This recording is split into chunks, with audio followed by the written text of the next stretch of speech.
अस्सलाम वालेकुम guys, welcome to my YouTube channel. उम्मीद है आप सब खैरियत से होंगे और मिड टर्म के पेपर्स की तैयारी कर रहे होंगे। ठीक है, आज की इस वीडियो में मैं आपको यही बताऊंगी कि आपने मिड टर्म की तैयारी कैसे करनी है। जैसा कि आप जानते हैं कि आपका जो मिड टर्म का पेपर होगा उसमें आपका जो मिड टर्म का सिलेबस है वो कितना है, लेक्चर 1 to 18। ठीक है, लेक्चर 1 to 18। पहले क्या होता था कि इसका जो मिड टर्म का सिलेबस होता था CS 302 का 1 to 22 लेक्चर होते थे, लेकिन इस दफ़ा जो है वो मिड टर्म में लेक्चर 1 से लेक्चर 18 तक है।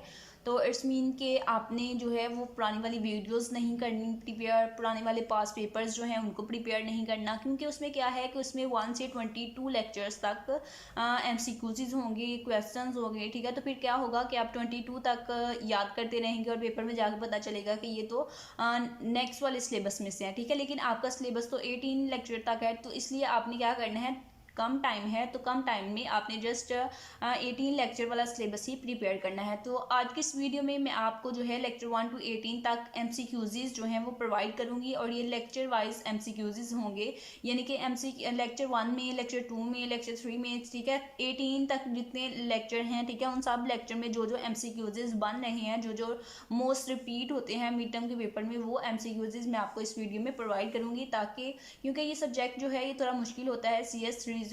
ठीक है, तो आप जो है वो खुद खुशकिस्मती समझें कि आपको MCQs आ गए हैं, नहीं तो इसके जो क्वेश्चन आते हैं मिड टर्म के पेपर में वो डायग्राम्स वगैरह होती हैं और वो थोड़े डिफिकल्ट होते हैं। ठीक है, लेकिन इस दफ़ा आपके 22 MCQs होंगे, यानी कि 80% पोर्शन जो है पेपर का वो MCQs की बेस पे होगा और जस्ट 20% आपके क्वेश्चन होंगे। ठीक है, इसलिए आपने क्या करना है, अपने MCQs को ज़्यादा अच्छे से प्रिपेयर करना है और उन पर अपना ज़्यादा टाइम देना है, ताकि आप मिड टर्म का पेपर जो है उसको क्लियर कर सकें और फाइनल टर्म के पेपर में बैठ सकें। तो हम स्टार्ट करते हैं अपनी वीडियो को और MCQs जो हैं उनको प्रिपेयर करते हैं। तो स्टार्ट करते हैं। जो जो स्टूडेंट जो हैं वो इस सब्जेक्ट को पास करना चाहते हैं वो ये MCQs ऑलमोस्ट 70 MCQs जो हैं वो मैं आपको प्रोवाइड करूँगी। लेक्चर वाइज MCQs हैं ये, और ये MCQs आप सब ने प्रिपेयर करने ही करने हैं। ठीक है, ताकि आप लोग मिड टर्म का पेपर जो है उसको पास कर सकें, तो अच्छा CGPA जो है वो गेन कर सकें। तो नेक्स्ट हम स्टार्ट करते हैं MCQs नंबर 1 से, जो हमारे पास क्या है कि the decimal number system has dash digit. ठीक है, डेसिमल नंबर सिस्टम जो होता है उसमें हमारे पास कितने डिजिट्स होते हैं। MCQs क्या है कि 8 डिजिट होते हैं, 9, 10 या फिर 11। ठीक है, तो मैं सारे MCQs नहीं बोलूँगी, ठीक है, क्योंकि वीडियो जो है वो फिर ज़्यादा लेंथी हो जाएगी। पहले ही हमारे 70 MCQs हैं। ठीक है, तो ज़्यादा वीडियो लेंथी नहीं हमने करनी, हमने जस्ट टू द पॉइंट जो है वो बात करनी है। तो हमारे पास जो आंसर होगा वही मैं यहाँ पे आपको बताऊँगी, सारे MCQs को मैं रिपीट नहीं करूँगी। ठीक है, तो यहाँ पे आप देख सकते हैं कि लेक्चर नंबर का रेफरेंस भी बताया गया है कि कौन से लेक्चर में ये वाला MCQs है। तो लेक्चर नंबर 1 से हमने स्टार्ट किया है कि डेसिमल नंबर जो होते हैं उनकी डैश 19 कितने डिजिट होते हैं या फिर उनकी कितनी बेस होती है। ठीक है, दो तरह से ये MCQs आपसे पूछा जा सकता है कि डेसिमल नंबर सिस्टम में कितने डिजिट होते हैं या फिर डेसिमल नंबर सिस्टम जो है उनकी बेस कितनी होती है। ठीक है, तो आपका आंसर जो है वो होगा कि 10, यानी कि जो जो हमारे पास डेसिमल नंबर सिस्टम होते हैं उसमें कितने डिजिट होते हैं, 10। और अगर हमें पूछा जाएगा कि उसकी बेस कितनी होती है तो वो भी हमने बताना है 10, क्योंकि इसमें 0 से 9 तक डिजिट होते हैं डेसिमल नंबर सिस्टम में, तो इसलिए इसकी जो बेस है वो क्या होगी, 10। तो ऑप्शन नंबर सी जो है आपके पास इसका करेक्ट आंसर होगा। नेक्स्ट वन MCQs है कि caveman number system has dash distinct shapes. ठीक है, तो अब यहाँ पे भी ये भी क्वेश्चन जो है ये भी आपको दो तरह से पूछा जा सकता है। एक तो इस तरह से कि केवमैन नंबर सिस्टम में कितनी डिस्टिंक्ट शेप्स होती हैं, तो वो होती हैं 5। ठीक है, और अगर आपसे पूछा जाए, ये MCQs नंबर 2 है, आपने कंफ्यूज नहीं होना। ठीक है, MCQs नंबर 2 और आंसर क्या है 5। तो दूसरी तरह से इस तरह से पूछा जा सकता है कि केवमैन नंबर सिस्टम की बेस कितनी होती है, तो उसकी बेस कितनी होती है 5। ठीक है, आंसर दोनों सूरतों में 5 ही होगा, लेकिन स्टेटमेंट थोड़ी सी चेंज कर दी जाती है स्टूडेंट्स को कंफ्यूज करने के लिए, तो आपने बिल्कुल भी कंफ्यूज नहीं होना। ठीक है, 5 इसका आंसर होगा कि 5 डिस्टिंक्ट शेप्स होती हैं। नेक्स्ट जो है आपको इसमें से एक और MCQs बन सकता है केवमैन नंबर सिस्टम से, वो क्या है कि जो हमारे पास 5 शेप्स होती हैं वो भी मैंने आपको यहाँ पे दिखाई हैं कि ये 5 हमारे पास शेप्स होती हैं। तो आपको पूछा जा सकता है कि ये जो फर्स्ट शेप है ये किसको रिप्रेजेंट कर रही है, MCQs बना के पूछा जा सकता है। तो ये जो फर्स्ट शेप है ये 0 को रिप्रेजेंट कर रही है, ये 1 को, और थर्ड वाली जो है वो ये रिप्रेजेंट कर रही है 2 को, ये 4 को, और ये एरो जो है ये 5 को रिप्रेजेंट कर रहा है, ठीक है। तो ये भी आपका MCQs बन सकता था, इसलिए मैंने आपको बता दिया कि इसको भी आपने प्रिपेयर कर लेना है कि ये जो समीशन है ये ज़ीरो को रिप्रेजेंट कर रहा है, ट्राइंगल जो है ये 1 को रिप्रेजेंट कर रही है, और जो ग्रेटर देन है ये 2 को रिप्रेजेंट करेगा, सिग्मा जो है ये रिप्रेजेंट करेगा, ओहम जो है, सिग्मा नहीं है ओहम है, ओहम जो है वो किसको रिप्रेजेंट करेगा, वो 4 को, और जो एरो है वो 5 को रिप्रेजेंट करेगा, ठीक है। नेक्स्ट हमारे पास क्या है कि digital system use are dash, ठीक है। तो डिजिटल सिस्टम जो हमारे पास होती हैं वो यूज़ करते हैं बाइनरी नंबर सिस्टम को, ठीक है। बाइनरी नंबर सिस्टम को, डिजिटल सिस्टम्स यूज़ करते हैं किसको, बाइनरी नंबर सिस्टम को। लेक्चर नंबर 1 में ये भी हमारे पास MCQs है। नेक्स्ट हमारे पास लेक्चर नंबर 2 में जो MCQs हैं वो क्या हैं कि 2's complement of any binary number can be calculated by, ठीक है। किसी भी बाइनरी नंबर का हमने 2's कम्प्लीमेंट अगर कैलकुलेट करना है तो वो हम किस तरह से करते हैं, ये इंपॉर्टेंट MCQs है, बार बार रिपीट हो रहा है मिड टर्म के पेपर में। क्या है कि अगर हम किसी बाइनरी नंबर का 2's कॉम्प्लीमेंट फाइंड करना चाहते हैं तो हम उसको इस तरह से कर सकते हैं कि जो भी हमारे पास नंबर है पहले हम उसमें ऐड करेंगे 1, ठीक है। बाइनरी नंबर में पहले हम 1 ऐड करेंगे और फिर हम क्या करेंगे कि उसका 1's कम्प्लीमेंट ले लेंगे। और 1's कम्प्लीमेंट हम किस तरह से लेते हैं, 1's कम्प्लीमेंट में जो हमारे पास वैल्यूज़ होती हैं उनको अगर वैल्यूज़ 1 में हैं तो 1 को 0 में, और जो 0 है उसको 1 में चेंज कर लेंगे, तो वो हमारे पास आ जाएगा 1's कम्प्लीमेंट, ठीक है। तो ये आपके पास आंसर होगा कि अगर हमें 2's कॉम्प्लीमेंट बाइनरी नंबर का फाइंड करना है तो हम बाइनरी नंबर में सबसे पहले ऐड करेंगे 1, और फिर जो आंसर आएगा उसका हम ले लेंगे 1's कॉम्प्लीमेंट, यानी कि 0 को 1 में चेंज कर देंगे और 1 को 0 में। होपफुली कॉन्सेप्ट जो है वो आपको समझ आ गया होगा। नेक्स्ट वन क्या है कि sum of weights method is used dash, ठीक है। सम ऑफ वेट मेथड जो है वो यूज़ करता है डैश को। तो सम ऑफ वेट मेथड हम यूज़ करते हैं किसके लिए, to convert from one number system to another, ठीक है। यानी कि अगर हमारे पास बाइनरी नंबर है तो उसको हम डेसिमल में चेंज करना चाहते हैं, या फिर हमारे पास कनकेव नंबर है उसको हम बाइनरी में चेंज करना चाहते हैं, तो तब हम क्या यूज़ करते हैं, सम ऑफ वेट्स मेथड। तो यहाँ पे आप क्या कहेंगे कि सम ऑफ वेट मेथड जो है उसको हम यूज़ करते हैं एक नंबर सिस्टम से दूसरे नंबर सिस्टम में कन्वर्ट करने के लिए। नेक्स्ट क्या है, the complement of a variable is always, ठीक है। वेरिएबल का कॉम्प्लीमेंट जो है वो ऑलवेज क्या होगा, उसका इन्वर्स होगा। यानी कि अगर वेरिएबल जो है उसकी वैल्यू 1 है तो उसका कॉम्प्लीमेंट लेंगे तो वो 0 हो जाएगा, ठीक है। और अगर किसी वेरिएबल की वैल्यू 1 है 0 है, ठीक है, तो उसका हम कॉम्प्लीमेंट लेंगे तो वो 0 जो है वो 1 में कन्वर्ट हो जाएगा, यानी कि उसका उलट हो जाएगा। तो यहाँ पे हम क्या लिखेंगे कि inverse of variables, complement of variable is always inverse of variables. Important MCQs है ये भी। नेक्स्ट वन है कि डिफरेंस ऑफ 1 1 1 0 0 1 इक्वल्स, ठीक है। तो ये हमारे पास क्या है कि हमने ये हमारे पास एक बाइनरी नंबर है 1 1 1 और 0 0 1, इन दोनों बाइनरी नंबर्स का हमने डिफरेंस फाइंड करना है, यानी कि हमने इन दोनों को माइनस करना है। तो डिफरेंस हम किस तरह से फाइंड करते हैं, इसका मेथड आपको आना चाहिए, क्योंकि यहाँ पे वैल्यू जो है वो चेंज भी हो सकती है, लेकिन मेथड जो है अगर वो आपको आता होगा तो आप डिफरेंस कर सकेंगे दो वैल्यूज़ को, ठीक है। तो किस तरह से हम डिफरेंस करेंगे कि यहाँ से 1 जो है 1 और 1, ठीक है, राइट साइड से हमने दोनों डिजिट को स्टार्ट करना है। 1 में से 1 माइनस होगा तो 0 आएगा, ठीक है, और 1 से 0 जाएगा तो 1, और फिर 1 से हम 0 निकालेंगे तो 1, ठीक है। तो हमारे पास आंसर क्या आएगा 1 1 0। MCQs नंबर 4 हमारे पास इसका करेक्ट होगा, ठीक है। नेक्स्ट वन MCQs है कि the unsigned binary representation can only represent positive binary numbers. तो क्या ये स्टेटमेंट ट्रू है या फिर फॉल्स है, ये हमने बतानी है। तो जी बिल्कुल, अनसाइंड बाइनरी रिप्रेजेंटेशन जो होती है वो ओनली रिप्रेजेंट करती है पॉजिटिव बाइनरी नंबर्स को। जैसे कि यहाँ पे एग्जांपल के तौर पर मैं आपको बताती हूँ कि यहाँ पे मैंने लिखा है क्या 3, ठीक है। तो अब ये देखिए ये एक अनसाइंड बाइनरी नंबर है, ठीक है। बाइनरी नंबर है तो हम 0 1 में बाइनरी नंबर 0 1 होता है तो हम 0 1 की ही एग्जांपल ले लेते हैं, हम यहाँ पे 1 लिख लेते हैं, ठीक है। तो हम देखते हैं कि ये जो बाइनरी नंबर 1 है ये अनसाइंड है, यानी कि इसके साथ कोई भी स्पेसिफिक सिंबल नहीं है प्लस का या फिर माइनस का। तो इट्स मीन कि ये क्या हुआ, ये अनसाइंड हुआ, इसके साथ साइन नहीं है, ना प्लस का है ना माइनस का है, ठीक है। तो ये अनसाइंड बाइनरी नंबर है, तो ये किसको रिप्रेजेंट करेगा, जब आप 1 को देखेंगे तो आप क्या कहेंगे कि ये 1 क्या है, +1 है, ठीक है, माइनस तो नहीं कहेंगे। तो यही कहा गया है कि जो अनसाइंड बाइनरी रिप्रेजेंटेशन होती है वो रिप्रेजेंट करती है किसको, पॉजिटिव बाइनरी नंबर्स को। यानी कि 1 है तो हमें पता है कि ये क्या है, ये +1 ही है, पॉजिटिव है, ठीक है। तो ये स्टेटमेंट जो है ये ट्रू है।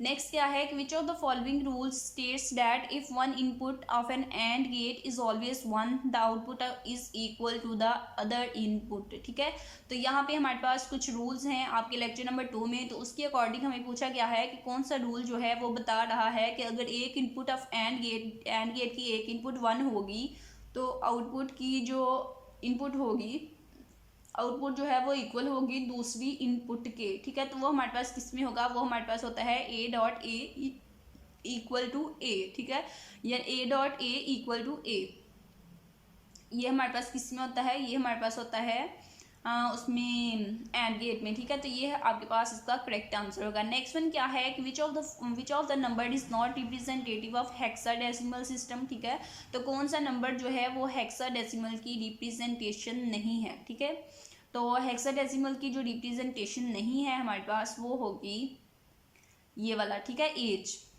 DEF एज, क्योंकि हेक्साडेसिमल में हमारे पास कितने नंबर्स होते हैं कि हेक्साडेसिमल की बेस कितनी होती है, ये आपने याद रखना है। हेक्साडेसिमल की बेस 16 होती है।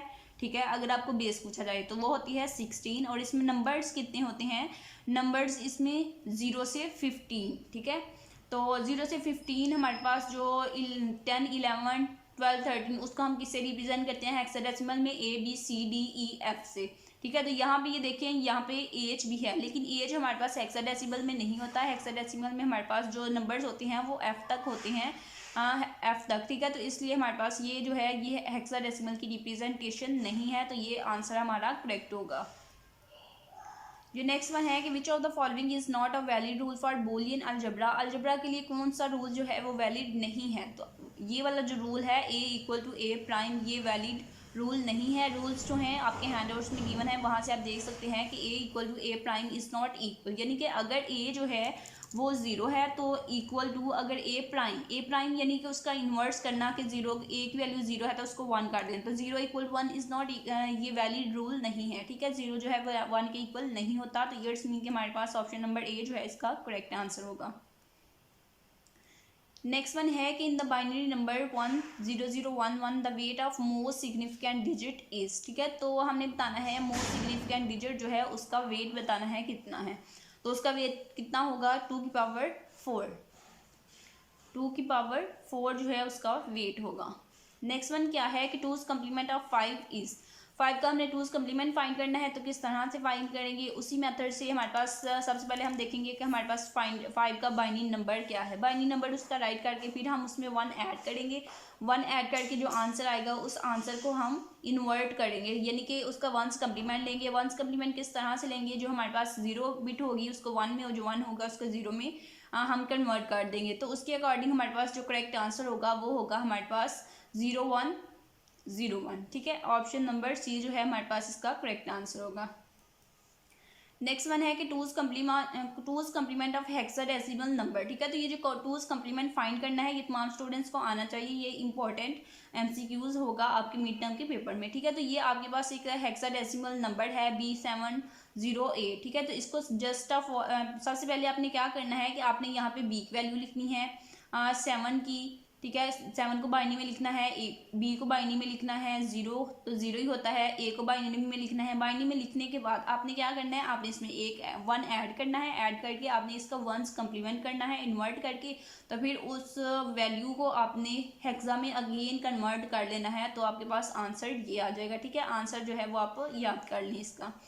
नेक्स्ट क्या है कि बाइनरी वैल्यू, ये जो हमारे पास नंबर है इसकी बाइनरी वैल्यू किसके इक्विवेलेंट होगी, तो ये हमने बताना है। किस तरह से हम फाइंड करेंगे, 2 है, 2 की पावर 0 होगी। ठीक है, इसकी 1, इसकी 2, 3, 4, 5, 6। ठीक है, तो 2 की पावर्स में आंसर लिख के उनको जमा करते जाना है, तो आपके पास आंसर जो है वो आ जाएगा। तो नेक्स्ट क्या है, जहाँ जहाँ पे 1 1 होगा उन वैल्यूज़ को आपने जमा करना है। ठीक है, जैसे हमारे पास होता है 2 की पावर 0 है तो उसको हम ऐड नहीं करेंगे। 2 की पावर 1, 2 की पावर 1 हमारे पास 2 की पावर 1 1 ही होता है, तो उसको 2 की पावर 1 जो है हमारे पास 2 ही होता है, 2 को ऐड करेंगे 2 की पावर 2, तो 2 की पावर 2 हमारे पास 4 इक्वल होता है, तो 4 और ये वाला 2 6 हो गए। फिर यहाँ पे इसी तरह से हम इन 1 1 वाली को ऐड कर लेंगे, इनकी कैलकुलेशन निकाल के, तो वो हमारे पास इक्विवेलेंट आ जाएगा बाइनरी नंबर के 86 के, ठीक है। देन हमारे पास क्या है कि 4 bit twos complement representation of -7 is, -7 की आपने टूज कम्प्लीमेंट निकालनी है। -7 को पहले आप लिखेंगे बाइनरी में, उसमें 1 ऐड करेंगे और फिर उसका 1 कम्प्लीमेंट फाइंड करेंगे, तो आपके पास 2 कम्प्लीमेंट आ जाएगा और ये हमारे पास क्या होगा 1001। और ये मोस्ट रिपीटेड एमसीक्यूज है मिड टर्म के पेपर में कि टूज कम्प्लीमेंट आपने फाइंड करना है किसका, -7 का, तो इसका आंसर क्या होगा 1001। Next one MCQs be most important है कि the value that exceed the specified range can not be correctly represented and are considered as, ठीक है। वो वैल्यूज जो अपनी स्पेसिफिक रेंज से एक्सीड नहीं करती, ठीक है, करेक्टली एक्सीड नहीं करती, और उनको कंसीडर किया जाता है किस तरह से, ओवरफ्लो से, ठीक है। तो उसको, ये हमारे पास एक डेफिनेशन है आपके हैंडआउट्स में, ओवरफ्लो की डेफिनेशन है, इससे डेफिनेशन को आपने याद करना है तमाम स्टूडेंट्स ने, इंपॉर्टेंट एमसीक्यूज है ये भी।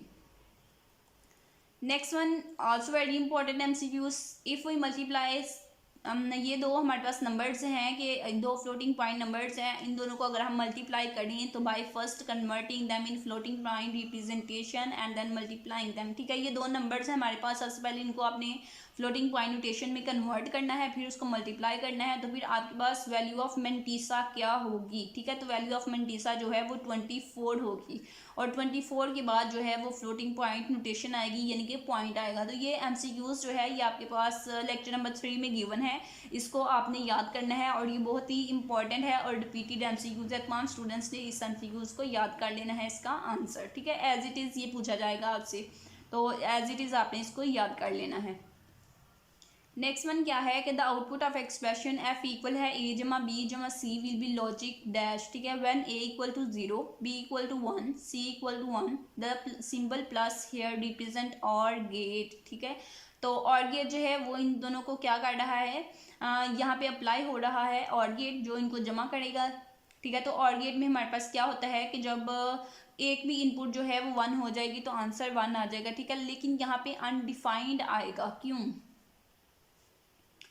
ठीक है। और गेट 0 1 1 इसकी वैल्यूज हैं, तो आंसर हमारे पास जो आएगा वो अनडिफाइंड आएगा, ठीक है। इसको आपने याद कर लेना है, इंपॉर्टेंट एमसीक्यूज है ये भी। नेक्स्ट वन एमसीक्यूज भी इंपॉर्टेंट है कि in ANSI IEEE standard 754 mantissa is represented by 23 bits. MCQs number 3 इसका करेक्ट आंसर होगा कि 23 बिट्स, और एज इट इज़ आपसे पूछा जाएगा, इसको भी आपने याद करना है, इंपॉर्टेंट है, लेक्चर नंबर 3 में गिवन है, ठीक है। तो यहाँ पे ये देखें कि जैसा हमने आगे पहले देखा है फ्लोटिंग पॉइंट नोटेशन का, उसी के रिलेटेड हमारे पास एक और एमसीक्यूज है, क्योंकि ये इंपॉर्टेंट है तो इससे 2 एमसीक्यूज बन रहे थे। वहाँ पे जो हमने किया था बाकी सारे स्टेटमेंट सेम है, वहाँ पे हमने जो कैलकुलेट किया था वो क्या था, वैल्यू ऑफ मेंटीसा, लेकिन यहाँ पे जो है यहाँ पे पूछा जा रहा है वैल्यू ऑफ एक्सपोनेंट, ठीक है। तो दोनों जो है वो आपने याद करनी है कि वैल्यू ऑफ मेंटीसा क्या है, और जब वैल्यू ऑफ एक्सपोनेंट पूछा जाएगा तब करेक्ट आंसर क्या होगा, ठीक है। तो यहाँ पे जब वैल्यू ऑफ एक्सपोनेंट पूछा जाएगा तो तब आंसर जो है वो इसका 2 होगा, ठीक है। 2 जो है वो करेक्ट आंसर होगा इसका, कि वैल्यू ऑफ एक्सपोनेंट 2 है, ठीक है। दोनों एमसीक्यूज को आपने याद करना है और इनका जो डिफरेंस है वो भी याद रखना है।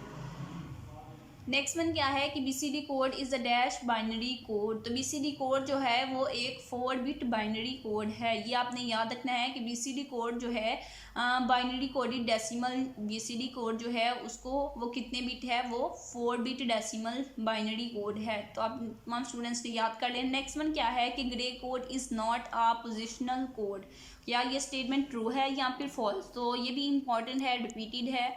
तो ग्रीक कोड जो है वो वाकई एक पोजिशनल कोड नहीं होता, इट्स मीन कि ये स्टेटमेंट जो है ये करेक्ट है और लेक्चर नंबर 4 में आपके पास गिवन है। नेक्स्ट वन है कि ASCII स्टैंड्स फॉर, ठीक है। तो ASCII जो है उसका फुल नेम, ASCII जो एक शॉर्टकट नेम है, तो पूछा गया है कि इसका आपने फुल नेम बताना है, तो इसका फुल नेम हमारे पास क्या होता है, American standard code for information entertain. ये एमसीक्यूज भी बहुत इंपॉर्टेंट है, ASCII स्टैंड्स फॉर, ठीक है। तो ASCII का फुल नेम आप तमाम स्टूडेंट्स को आना चाहिए कि ASCII stands for American standard code for information interchange, ठीक है। तो थोड़ा लेंथी नेम है लेकिन इम्पॉर्टेंट है, ये तमाम स्टूडेंट्स ने याद कर लेना है। नेक्स्ट वन क्या है कि an eight bit code extended ASCII code gives dash unique codes. ये भी बहुत रिपीट होता है मिड टर्म के पेपर में कि 8-बिट जो एक होता है आपके पास ASCII कोड और एक होता है 8-बिट एक्सटेंडेड, ठीक है। तो दोनों का डिफरेंस आपने याद रखना है।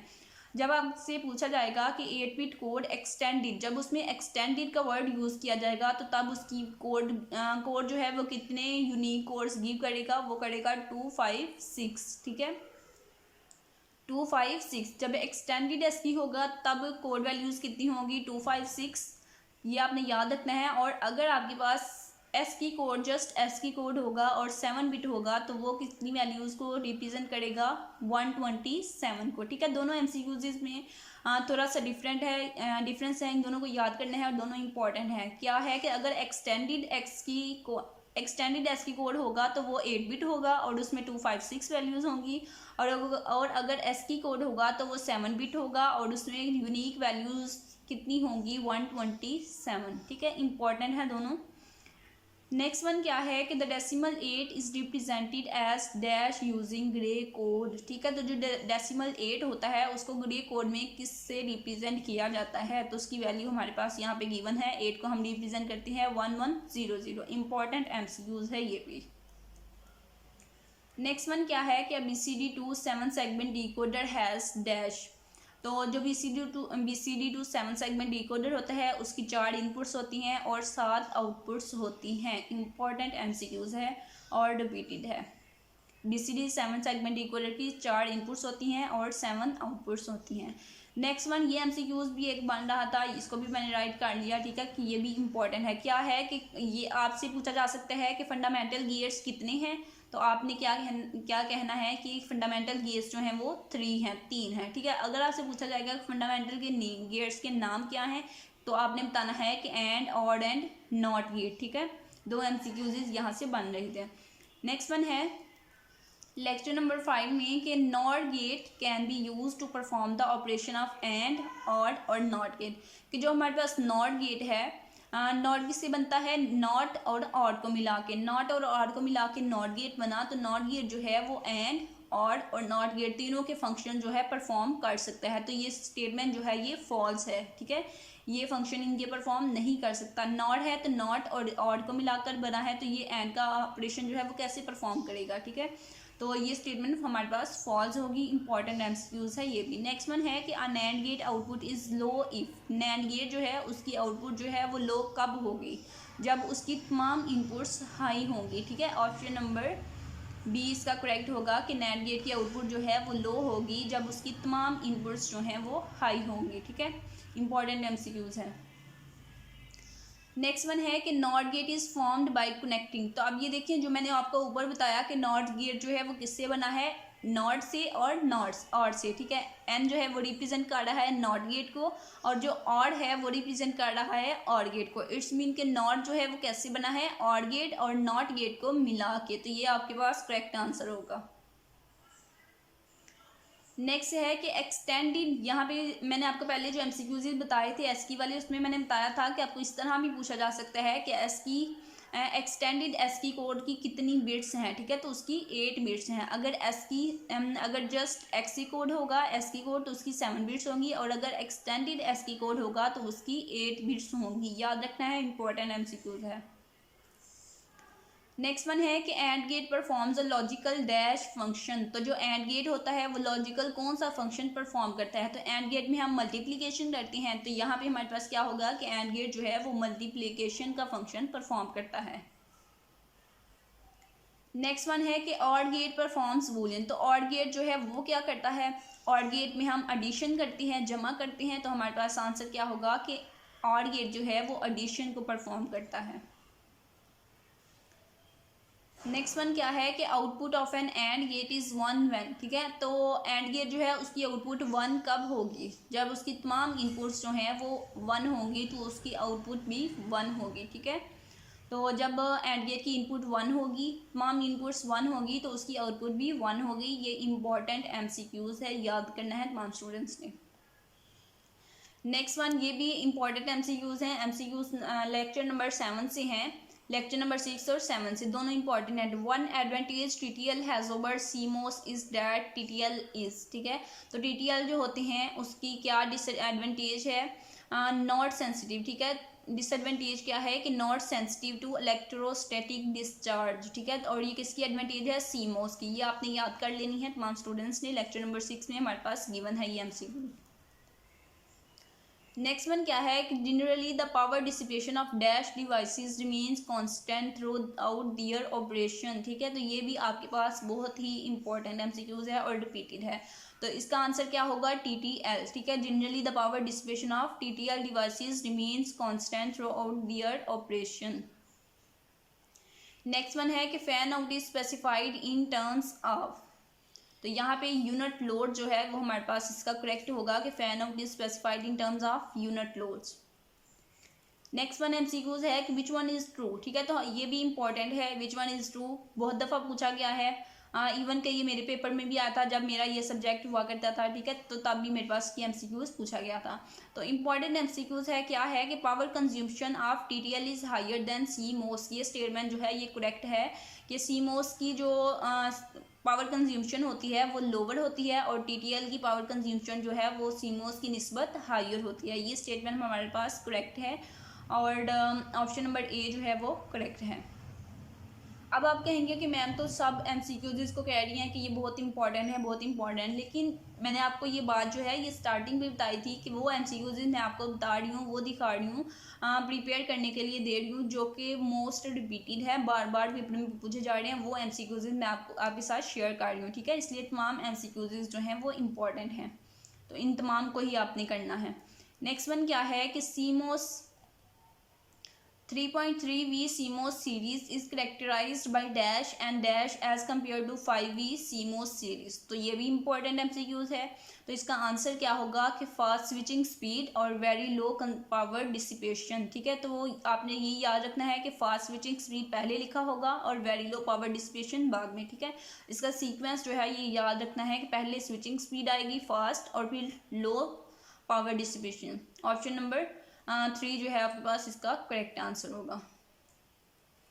नेक्स्ट वन है कि 8-bit parallel data can be converted into serial data by using dash multiplexer. तो मल्टीप्लेक्सर में हमारे पास क्या होता है, ज़्यादा इनपुट्स होती हैं और आउटपुट जस्ट एक ही होती है, ठीक है, तो हमारे पास 8-bit है, तो यानी कि 8-bit 8 इसमें इनपुट्स के लिए 8 होंगी और इनपुट 8 होंगी और आउटपुट जो है वो एक ही होगी, तो इसलिए हमने यहाँ पे क्या लिखा, बाय यूजिंग 8 to 1, यानी कि 8 इनपुट्स और 1 आउटपुट। नेक्स्ट वन है कि Boolean expression x equal AB जमा CD रिप्रेजेंट, तो ये जो बूलियन एक्सप्रेशन है AB जमा CD ये किसको रिप्रेजेंट कर दिया, इसमें कौन से बूलियन फंक्शंस जो हैं वो यूज़ किए गए हैं, कौन से बूलियन गेट्स यूज़ किए गए हैं।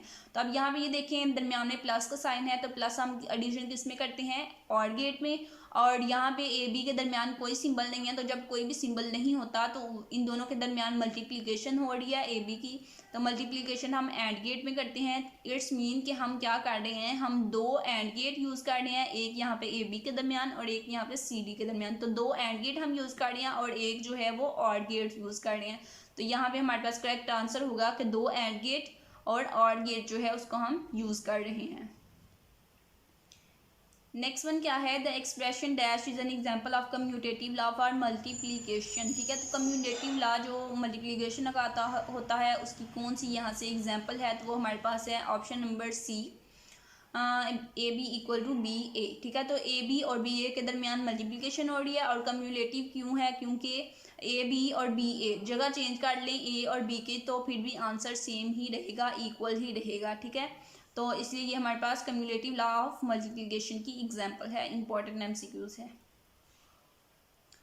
नेक्स्ट वन है कि द बूलियन एक्सप्रेशन A जमा B ऊपर में कॉम्प्लीमेंट है प्लस C इज, तो ये जो टर्म है ये कौन सी है, ये सम टर्म है, लिटरल है, प्रोडक्ट है या कॉम्प्लीमेंट है, क्योंकि इसके दरमियान एक जमा है तो इट्स मीन कि ये सम टर्म है। नेक्स्ट वन क्या है, टू इम्प्लीमेंट द एक्सप्रेशन, ये हमारे पास एक एक्सप्रेशन है, इट टेक्स 1 और गेट एंड, ठीक है, तो इस एक्सप्रेशन में ये जो हमारे पास यहाँ पे एक्सप्रेशन है इसमें हम एक तो यूज़ कर रहे हैं एक और गेट, उसके अलावा हम इसमें क्या यूज़ कर रहे हैं वो हमने बताना है, ठीक है। तो ऑड गेट तो हमें पता चल गया कि हम प्लस यूज़ कर रहे हैं, इसलिए हम एक तो हम इसमें ऑड गेट यूज़ कर रहे हैं, और हम इसमें क्या कर रहे हैं, इसमें हम एंड गेट यूज़ कर रहे हैं 3 एंड गेट्स। क्यों, यहाँ पे ये देखें ए बी मल्टीप्लाई हो रहा है, यहाँ पे भी ए बी सी मल्टीप्लाई हो रहा है, और यहाँ पे भी ये टर्म मल्टीप्लाई हो रही है, तो इट्स मीन कि हम 3 जो है वो एंड गेट यूज़ कर रहे हैं। और फिर हम कॉम्प्लीमेंट जो है इन्वर्टर जो वो भी यूज़ कर रहे हैं, क्योंकि बार है, ए बी के ऊपर बार है, तो इट्स मीन के ये कॉम्प्लीमेंट है, और कॉम्प्लीमेंट को इन्वर्टर कहते हैं। तो हम 3 बार हैं तो 3 इन्वर्टर यूज़ कर रहे हैं।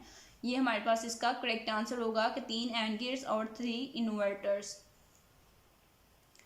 नेक्स्ट वन क्या है कि ए जमा बी डॉट ए जमा सी, ये किसके इक्वल होगा, तो ये आपके हैंडवर्ड्स में गिवन है, ए इक्वल टू बी सी के इक्वल होगा।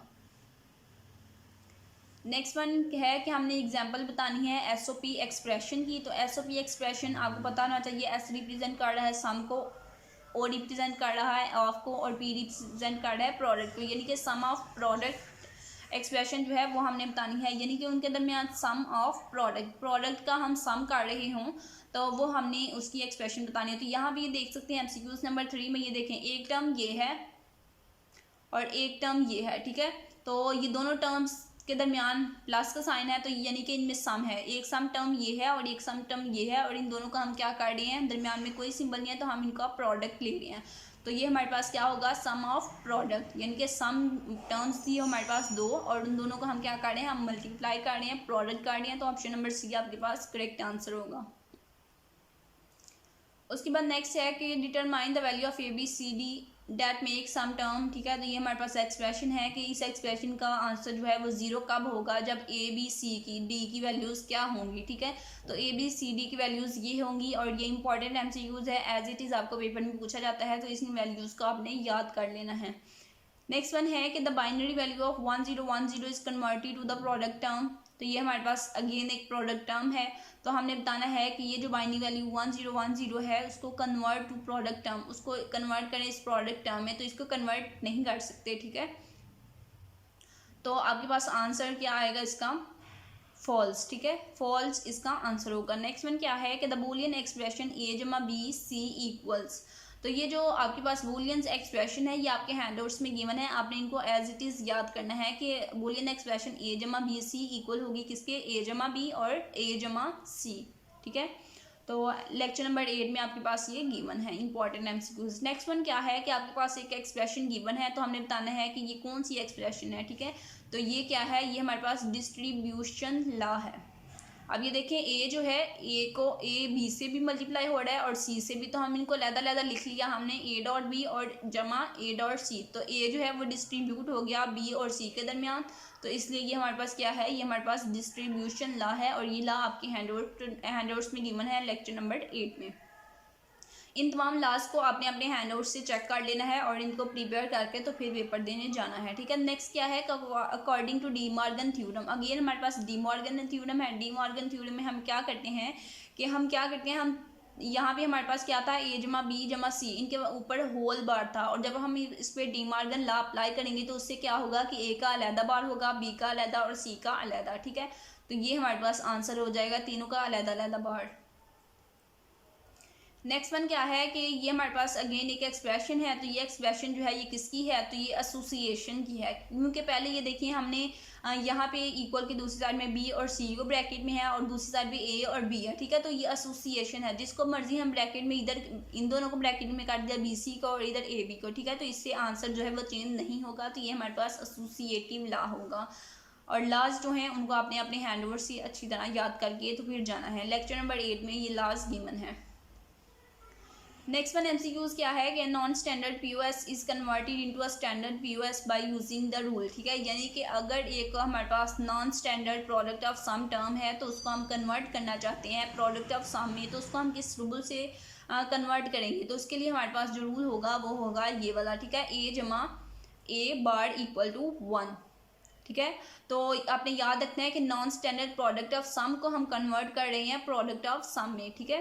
तो तब हमारे पास ये होगा, लेकिन अगर हमें कहा जाएगा कि हमने नॉन स्टैंडर्ड पीओएस को पीओएस को एसओपी में कन्वर्ट करना है, तो फिर हमारे पास आंसर जो है वो ये आएगा, ठीक है। नेक्स्ट वन क्या है कि high level noise margin of CMOS 5 volt series circuit is, ठीक है। तो इसका हमने वोल्ट बताना है, तो वो कितना होता है 0.9 वोल्ट। ये भी इंपॉर्टेंट MCQs है। नेक्स्ट वन क्या है कि कर्नफ मैप। लेक्चर नंबर 9 में हमारे पास क्या है, Karnaugh map. A Karnaugh map is similar to truth table because it represent all possible values of input variables and resulting output of each value, ठीक है।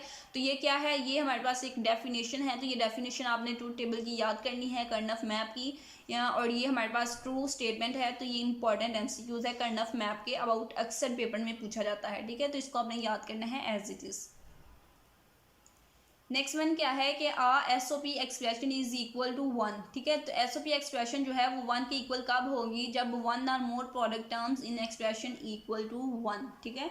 जब प्रोडक्ट टर्म्स जो है वो 1 होंगी तो SOP एक्सप्रेशन भी इक्वल टू 1 हो जाएगी। लेक्चर नंबर 10 में आपके पास गिवन है। नेक्स्ट क्या है कि इन अ 4 वेरिएबल के मैप यानी कि Karnaugh map a 2 variable product term is produced by 4 cell groups of ones, ठीक है। तो ये MCQs आपने याद करने हैं। MCQs नंबर 3 जो है इसका करेक्ट आंसर है, और लेक्चर वाइज MCQs मैं आपको प्रोवाइड कर रही हूँ ताकि आप पेपर की अच्छी तैयारी कर सकें और अच्छा CGPA जो है वो अपने पेपर में ले सकें। नेक्स्ट क्या है कि 3 variable Karnaugh map has dash cells for min and max, ठीक है। तो 3 वेरिएबल कर्नफ मैप जो होता है उसमें कितनी आपके पास नंबर ऑफ सेल्स होती हैं।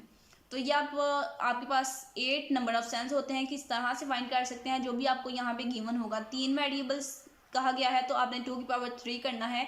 2 की पावर 3 हमारे पास 8 होता है, तो इट्स मीन हमारे पास 8 सेल्स होंगे। अगर आपसे पूछा जाएगा कि 4 वेरिएबल कर्नफ मैप में कितने सेल्स होते हैं, तो आपने क्या करना है, आपने 2 की पावर 4 निकालना है, कैलकुलेट करना है, और आपके पास 16 आंसर आ जाएगा। यहाँ पे क्योंकि 3 वेरिएबल्स हैं तो आंसर हमारे पास क्या आएगा, 8 वेरिएबल्स।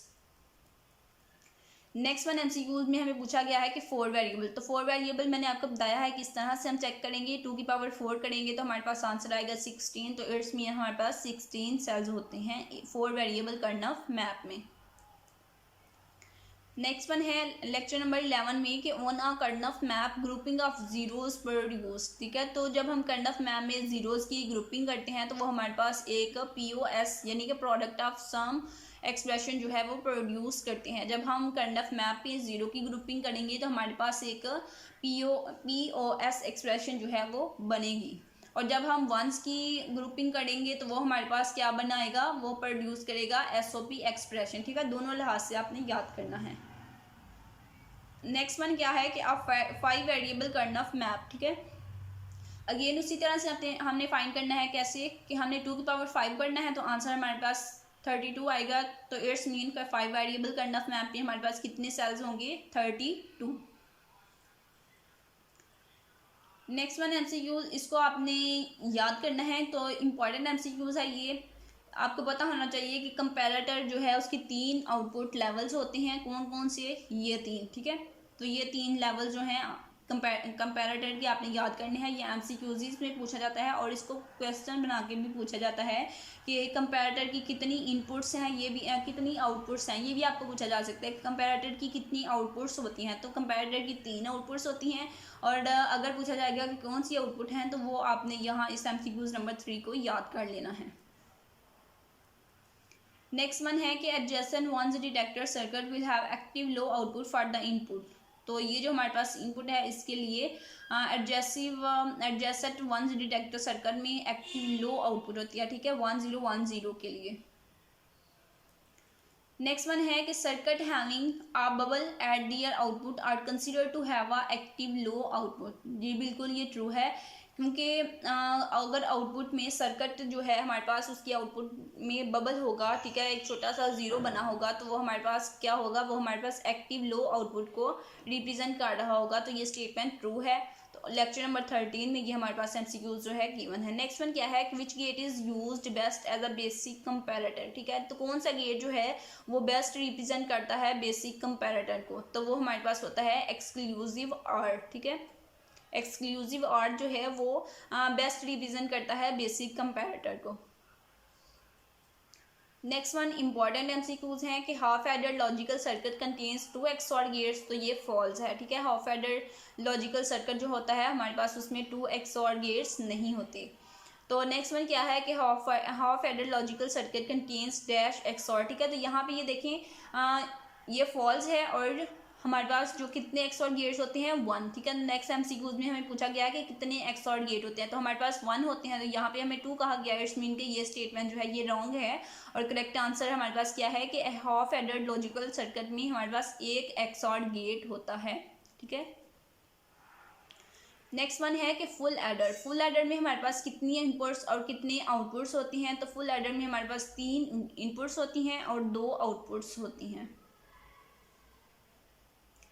नेक्स्ट है कि function to be perform by processor is selected by set of inputs known as, ठीक है। तो ये हमारे पास डेफिनेशन है किसकी, फंक्शन सेलेक्ट इनपुट्स की। इसको आपने याद करना है, इंपॉर्टेंट है और रिपीटेड है। लेक्चर नंबर 15 में आपके पास ये डेफिनेशन जो है ये गिवन है। नेक्स्ट वन क्या है कि 2 bit comparator circuit can be connected to form single 4 bit comparator. तो जी बिल्कुल, दो बिट कंपैरेटर सर्किट को कनेक्ट करके हम एक सिंगल 4 बिट कंपैरेटर बना सकते हैं। तो ये हमारे पास क्या होगा, ट्रू। लेक्चर नंबर 16 में ये गिवन है। नेक्स्ट क्या है कि for a 3 to 8 decoder how many 2 to 4 decoder will be required, ठीक है। कि अगर हम 3 to 8 डिकोडर जो है उसके लिए हमें कितने 2 to 4 डिकोडर चाहिए होंगे, तो हमें 2 चाहिए होंगे, ठीक है। हमारे पास 2 to 4 डिकोडर है, हम 3 to 8 डिकोडर बनाना चाहते हैं, तो उसके लिए हमें 2 डिकोडर जो हैं वो चाहिए होंगे। तो 2 आंसर जो है वो करेक्ट होगा।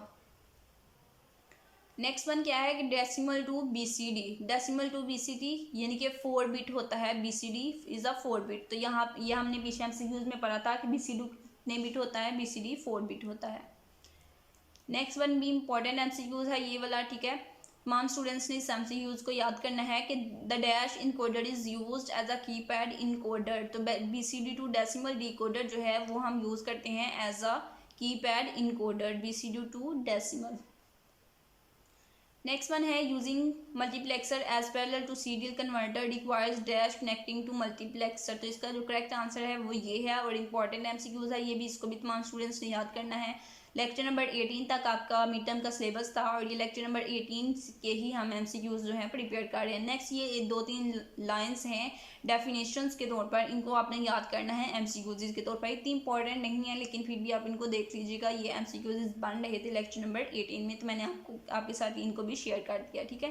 तो इन डेफिनेशन को आपने देख लेना है एक दफ़ा अच्छे से, ठीक है। तो ये था आपका CS 302 की मिड टर्म प्रिपरेशन के लिए मटेरियल MCQs जिनको आपने प्रिपेयर करना है। और इंशाल्लाह प्रिपेयर करके जाइएगा अपने पेपर के लिए और बहुत अच्छे मार्क्स जो हैं वो आप इस पेपर में गेन करेंगे इस वीडियो के थ्रू। और आके अपना फीडबैक जो है वो भी आपने देना है कि आपको इस वीडियो से कितने MCQs जो हैं वो पेपर में आए थे। मज़ीद मिड टर्म की प्रिपरेशन के लिए वीडियोज़ के लिए आपने चैनल को सब्सक्राइब करना है ताकि आपको मज़ीद वीडियोज़ जो हैं वो मिलती रहें।